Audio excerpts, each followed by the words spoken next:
The stressless trading method versus mutual funds. Which is better for stock investors?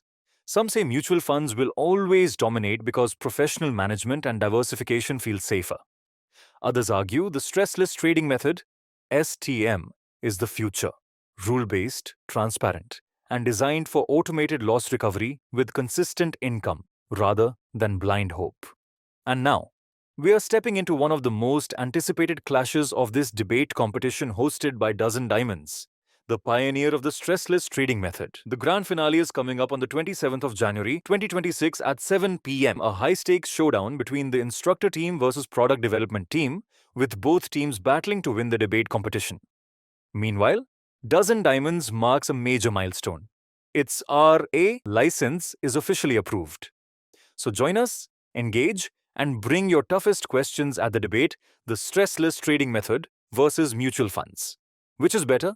Join us live on 27th January 2026 7 p.m. Click the link below.